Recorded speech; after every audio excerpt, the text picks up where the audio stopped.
नमस्कार भाइयों, कैसे हैं आप सब। आज हम लोग बिहार पुलिस के लिए साइंस का एक महत्वपूर्ण टॉपिक पढ़ने जा रहे हैं। पिछले क्लास में हम लोग पढ़े थे कि प्रकाश क्या है, प्रकाश का परिवर्तन के बारे में। आज जो पढ़ने जा रहे हैं प्रकाश के अपवर्तन, अपवर्तनांक, प्रकाश का विवर्तन, ध्रुवन, जितना हो सके जितना टॉपिक देखते हैं कवर होता है उतना करा देंगे। और यहाँ से एग्जाम्पल से आपका एक प्रश्न या दो प्रश्न जरूर पूछा जाता है, क्योंकि बोले हैं कि फिजिक्स में आपका 3 ही टॉपिक महत्वपूर्ण रूप से पूछा जाता है। प्रकाश, जिसके क्लास लेने में हमको 3 से 4 दिन लगेगा। विद्युत धारा, ठीक, मात्रक और विभव, मात्रक और विभव पढ़ा चुके हैं, अभी चालू किए हैं। आपका प्रकाश चल रहा है, अंत तक देखिएगा। ऐसा ट्रिक बताएंगे आपको कि प्रकाश का कोई भी क्वेश्चन देखते देखते आंख बंद करके मारिएगा तभी आंसर वही होगा। लेकिन वीडियो में अंत तक जरूर बने रहिएगा। जो भाई मेरे चैनल पर नए हैं, चैनल को सब्सक्राइब जरूर कर लीजिएगा। अगर बिहार पुलिस में सफलता पाना है, अगर वर्दी पाना है तो देखिए, आपका ये क्लास भले 15 मिनट का होगा, 17 मिनट का, लेकिन यहाँ से आपका लगभग 35 से 40 क्वेश्चन कवर कराने जा रहे हैं। चलिए अब हम क्लास को स्टार्ट करते हैं। पिछला साइंस का सभी क्लास प्लेलिस्ट में उपलब्ध है। जो भाई मेरे नए हैं जाकर वहाँ देख लीजिएगा, लिखा होगा बिहार पुलिस साइंस, वहाँ से आप देख सकते हैं। लिखा है प्रकाश का अपवर्तन, फिगर के माध्यम से समझिएगा। सपोजिट ये हो गया, एकदम अच्छे ढंग से समझना है, घबराने की जरूरत कोई नहीं है। ये हो गया, ठीक। 2 फिगर आपको बनाते हैं। एक होता है आपका विरल माध्यम, एक आपका होता है सघन माध्यम, ठीक। यहां पर आपका लिख रहे हैं सघन, यहां पर लिख रहे हैं विरल। सघन का अर्थ हो गया कि जहाँ मतलब जाम ज़्यादा होगा। मान लीजिए अब जा रहे हैं सघन रास्ता से, मतलब वहाँ ट्रैफिक बहुत ज़्यादा है, जाम ज़्यादा रहता है, बहुत मतलब तेज़ी से नहीं भाग सकते, उसे सघन बोला जाता है। आम भाषा में समझना है साइंस को। विरल का मतलब होगा कि एकदम शॉर्टकट जाइएगा तो रास्ता में कोई नहीं मिलेगा, अकेला भागते रहिए, जितना भागना है वही आपका विरल हो गया। जब इसमें क्या होता है, जब प्रकाश सघन माध्यम से विरल माध्यम में जाता है, ठीक, विरल माध्यम में जाता है तो इसको जाना चाहिए सीधा, लेकिन ये आपका क्या होता है, अभिलंब। अभिलंब समझिएगा, यहीं से क्वेश्चन क्लियर होगा। जब प्रकाश आपका सघन माध्यम से विरल माध्यम हो गया, ये ऊपर वाला विरल हो गया, नीचे वाला सघन हो गया। फिगर फर्स्ट में, फिगर सेकंड के बारे में आपसे बाद में बात करते हैं। जब प्रकाश सघन माध्यम से विरल माध्यम में जाता है तो वो अभिलंब से दूर भाग रहा है। देख रहे हैं, ये आपका अभिलंब है और इससे क्या हो रहा है, दूर भाग रहा है।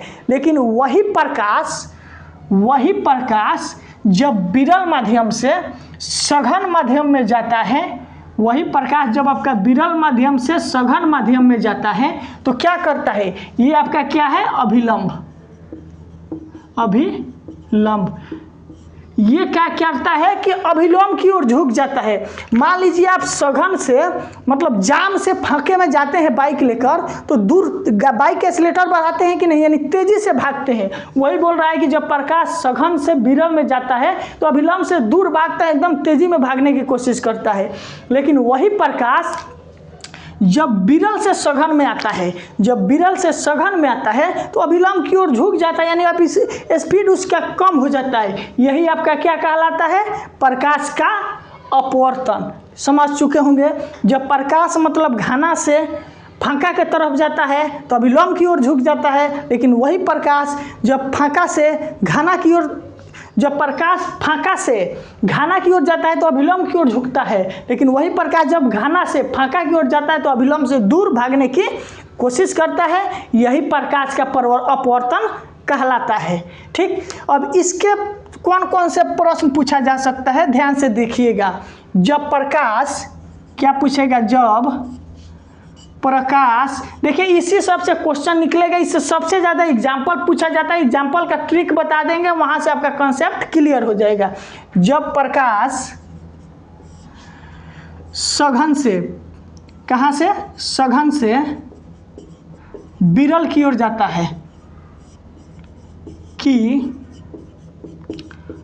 ओर जाता है तो क्या करता है? जब देखिए, जब प्रकाश सघन से विरल की ओर जा रहा है तो अभिलंब से दूर भाग रहा है। क्या कर रहा है? अभिलंब से दूर भागता है, दूर भागता है। लेकिन वही प्रकाश जब सेकेंड फिगर में देखिए, वही प्रकाश जब विरल से सघन की ओर जाता है। कहाँ? जब प्रकाश विरल से सघन की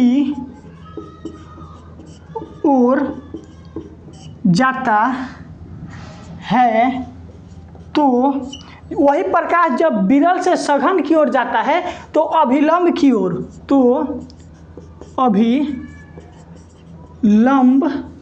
की ओर झुक जाता है। क्या करता है? झुक जाता है। ये चीज़ ध्यान रखिएगा, पूछेगा आपका कि जब प्रकाश सघन से विरल की ओर जाता है तो क्या होता है। तो देखिए, जब फाका घना में से फाका की ओर जाएगा तो बोलिएगा अभिलंब से दूर भागता है। जब प्रकाश विरल से सघन की ओर जाता है तो अभिलंब की ओर झुक जाता है। जब सघन से विरल जाता है, जब देखिए, जब सघन से विरल की ओर जाता है तो अभिलंब से दूर भागता है। जब विरल से सघन की ओर जाता है तो अभिलंब की ओर झुके। साफ सुथरा भाषा में ये याद रखना है कि जब फाका से घना की ओर जाएंगे तो अभिलंब की ओर झुकेंगे, जब घना से फाका की ओर जाएंगे तो स्पीड भागने की कोशिश करेंगे। इसका अर्थ यही हो चुका है। ये जो आपका किरण है इसे परावर्तित किरण कहा जाता है। कौन सा किरण? परावर्तित किरण। ये जो आपका किरण है, इस किरण को अपवर्तित किरण बोला जाता है। कौन? अपवर्तित किरण। और इसको अभिलंब बोला जाता है। एकदम सेम वही सही चलना है। ये जो होता है इसका मेन पॉइंट एक और है कि परावर्तित किरण, अपवर्तित किरण, अभिलंब तीनों एक ही बिंदु पर होते हैं। क्या होगा? परावर्तित किरण, अपवर्तित किरण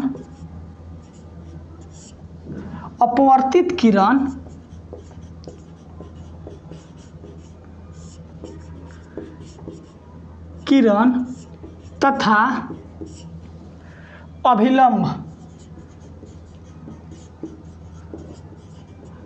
अभिलंब तीनों एक ही तल में होते हैं। तीनों एक ही तल में होते हैं।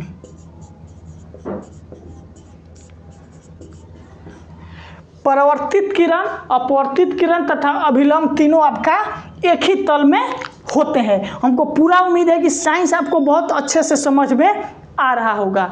इसमें अगला जो पॉइंट आपसे पूछा जाता है उसको ध्यान देखिएगा कि पूछता है कि ये होता है आपका आई, ये होता है आपका आर, यानी कि साइन आई बराबर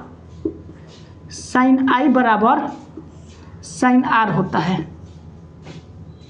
ये एक निश्चित अनुपात में होता है, साइन आई बटा साइन आर। ठीक, इसी को स्नेल का नियम कहा जाता है। इसे स्नेल का नियम कहा जाता है। नियम कहा जाता है। ये साइन आई बटा साइन आर जो दिखाई दे रहा है इसे स्नेल्स का नियम कहा जाता है। अब इससे आपको एक और VVI जो चीज़ है उसको नोट में ध्यान रखिएगा। ठीक, क्या ध्यान रखना है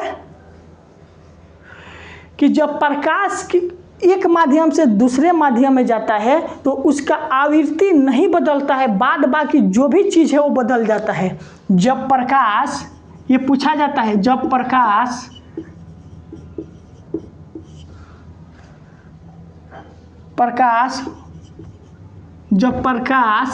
का अपवर्तन होता है तो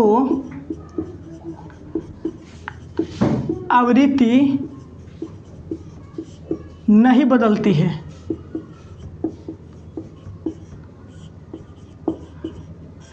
जब प्रकाश का अपवर्तन होता है किसी माध्यम से किसी भी माध्यम में जाता है तो उसकी आवृत्ति का अर्थ हो गया कि शक्ति, यानी कि उसकी शक्ति नहीं बदलती है, बाकी सभी बदल जाता है।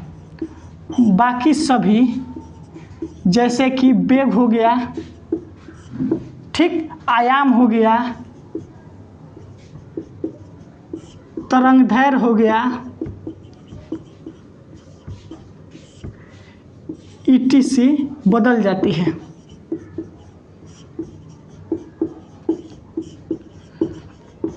जब प्रकाश का अपवर्तन होता है तो उसका आवृत्ति एक नहीं बदलती है, बाद बाकी जितना भी चीज होता है सब बदल जाता है। आपसे क्वेश्चन एग्जाम में पूछेगा कि अपवर्तन के फलस्वरूप क्या नहीं बदलता है। ये 4 ऑप्शन दिया रहेगा, वेग, आवेग, तरंगदैर्घ्य, आवृत्ति। तो आवृत्ति पर टिक लगाना है कि अपवर्तन के फलस्वरूप आवृत्ति नहीं बदलती है। अब हम बढ़ेंगे इसके एग्जाम्पल के तरफ कि आखिर अपवर्तन का एग्जाम्पल क्या क्या होता है। आप लोग देखे होंगे कि पानी में डूबा हुआ सिक्का जो होता है, छड़ी, टेढ़ा प्रतीत होता है। इसका एग्जाम्पल क्या है? पानी में डूबा हुआ छड़ी टेढ़ा प्रतीक, ठीक, पानी में जो डूबा हुआ छड़ी होता है वो टेढ़ा प्रतीक होता है। इसका अगला एग्जाम्पल होगा कि पानी में सिक्का डूबा हुआ ऊपर उठा प्रतीत होता है। पानी में डूबा हुआ क्या चीज? सिक्का उठा प्रतीत होता है, उठा प्रतीत होता है। अगर पानी में मान लीजिए गिलास में पानी रखकर, एक गिलास है, पानी रखकर इसमें सिक्का को रखिएगा तो सिक्का ऊपर उठा हुआ प्रतीत होता है। पानी में अगर छड़ी रखकर बाल्टी में देखिएगा तो छड़िया टेढ़ा प्रतीत होता है। ये सब क्या चीज़ का एग्जाम्पल है? आपका अपवर्तन के है। अगला इसमें आपको पूछ सकता है कि पानी में तैरती मछली, क्या पूछेगा? पानी में तैरती मछली ऊपर उठी प्रतीत होती है, ऊपर उठी प्रतीत, ठीक, ऊपर उठी। पानी में आपको देखिएगा तो मछली नीचे चलेगी लेकिन आपको ऊपर उठा हुआ प्रतीत होगा। ये क्या चीज़ का एग्जाम्पल है? आपका प्रकाश के अपवर्तन के ये सब चीज़ एग्जाम्पल है। एक और पूछेगा कि सुबह सूर्य बड़ा प्रतीत होता है। सुबह का समय, सुबह का समय सूर्य बड़ा प्रतीत होता है, बड़ा प्रतीत। या आपसे पूछे शाम के समय सूर्य बड़ा प्रतीत होता है। ये सभी क्या चीज़ का एग्जाम्पल है? प्रकाश का अपवर्तन का। लेकिन ये सब चीज़ तो आप कहीं से पढ़ लीजिएगा। लेकिन अब जो चीज़ बताने जा रहे हैं, नहीं बोले थे कि आंख बंद करके भी मारिएगा तो आंसर वही होगा। तो आपका ट्रिक यही है। ट्रिक क्या है? ध्यान से देखिएगा। आपका जो ट्रिक है, ट्रिक्स यही है कि प्रतीत, जहां पर लिख दे लास्ट में कि टेढ़ा प्रतीत, मोटा प्रतीत, पतला प्रतीत, दुबला प्रतीत, जहां लास्ट में लिखाई दे ये प्रतीक दिखाई दे रहा है, प्रतीत होता है, प्रतीक नहीं होगा, प्रतीत, ठीक। यहाँ पर प्रतीत, यहाँ पर प्रतीत, यहाँ पर प्रतीत, कहीं पर प्रतीत अगर आपको दिखाई दे, आभास दिखाई दे, प्रतीत हो रहा है, वो सबका सब एग्जाम्पल आपका अपवर्तन का होता है। आप क्वेश्चन बनाकर देखिएगा, धड़ल्ले से बनेगा। कहीं पर लास्ट में दिखाई दे कि फलाना चीज़ प्रतीत हो गया, मान लीजिए आप ही चोर प्रतीत हो रहे हैं, तो आप भी प्रकाश के अपवर्तन का उदाहरण है। बहुत अच्छे से समझे होंगे। जल्द से एक बार इसका स्क्रीनशॉट लीजिए कि अब आगे हम आपको बताएं कि अपवर्तनांक क्या है। बहुत अच्छे से जरूर समझ चुके होंगे। अब हम अपवर्तनांक के बारे में आपको बताने वाले हैं। अब हम मिटा रहे हैं, इसको ध्यान से देखिएगा और लिखकर आपको बताने वाले हैं कि अपवर्तनांक क्या है। स्क्रीनशॉट लीजिए। दम यही एग्जाम में जो आपका प्रश्न है यही पूछा जाता है, ठीक। ध्यान से देखिएगा कि अपवर्तनांक क्या है और अपवर्तनांक का सूत्र क्या होता है। चलिए अब मिटा रहे हैं इसको, कोई प्रॉब्लम तो नहीं है, मिटा रहे हैं। देखिए अब इसको अच्छे से हम मिटा देते हैं, उसके बाद आपको अपवर्तनांक के बारे में बताएंगे। दम अच्छे से समझना, साइंस को समझना। साइंस आपका 30 मार्क्स का है और 30 मार्क्स से साइंस में हम टारगेट बना है कि हर हाल में आपका 25 मार्क्स दिलवाना है, तो दिलवाना है। अच्छे से मेरे साथ बने रहिए जिस तरह पढ़ा रहे हैं। अब हम लोग जानेंगे अपवर्तनांक के बारे में। क्या चीज़? अपवर्तनांक। अपवर्तनांक क्या होता है? इसका एक ही चीज़ है कि निर्वात में प्रकाश की चाल तथा किसी माध्यम में प्रकाश के चाल के अनुपात को, यानी होता है ये निर्वात। निर्वात का अर्थ हो गया जहाँ पर कुछ भी नहीं रहता है। निर्वात में प्रकाश का चाल,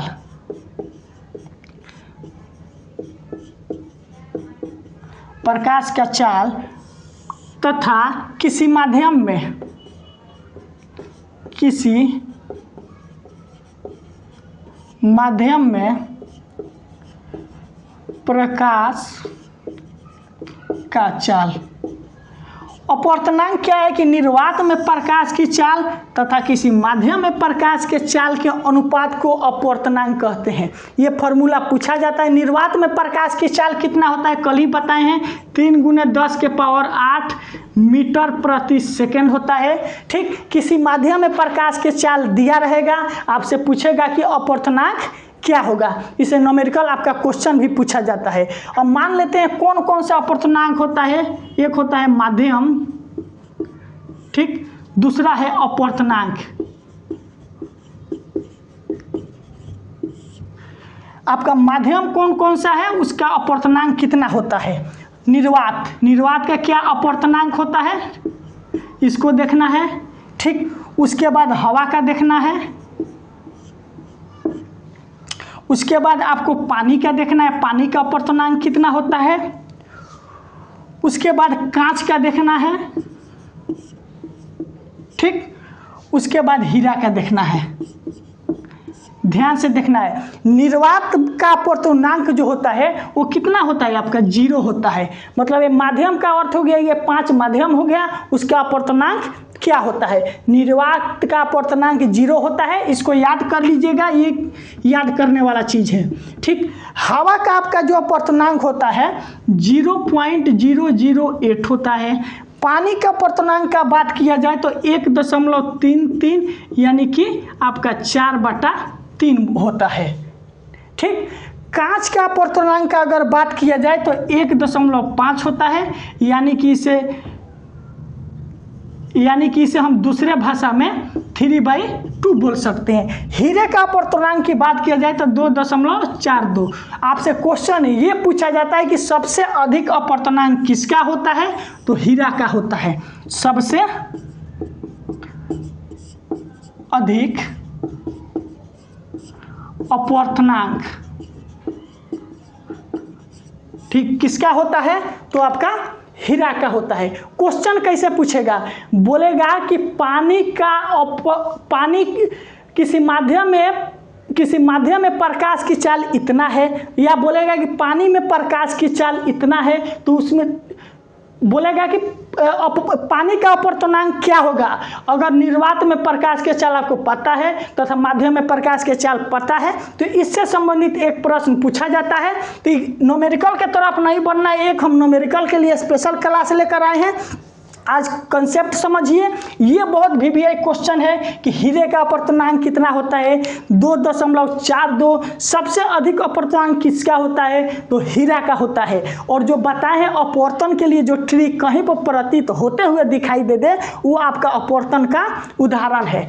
आज के क्लास आपको 100% समझ में आया होगा। इसी तरह से आप मेरे साथ बने रहिए, आपके पूरे साइंस को कंप्लीट कराएंगे। आज सोचे थे कि विवर्तन ध्रुवण भी बताएंगे लेकिन नहीं बता पाए। अगले क्लास में आपको बहुत अच्छे से बताएंगे। अब आपका क्लास बस 2 से 3 दिन में कंटिन्यू करने वाले हैं साइंस का, इसलिए आज के क्लास अगर अच्छा पढ़ा है तो लाइक कमेंट जरूर करना है, कितने पसीने के साथ आपको पढ़ाए हैं। आज के क्लास के लिए आप सभी को दिल से बहुत बहुत धन्यवाद। अगर क्लास पसंद पड़ा है तो वीडियो को शेयर करना है।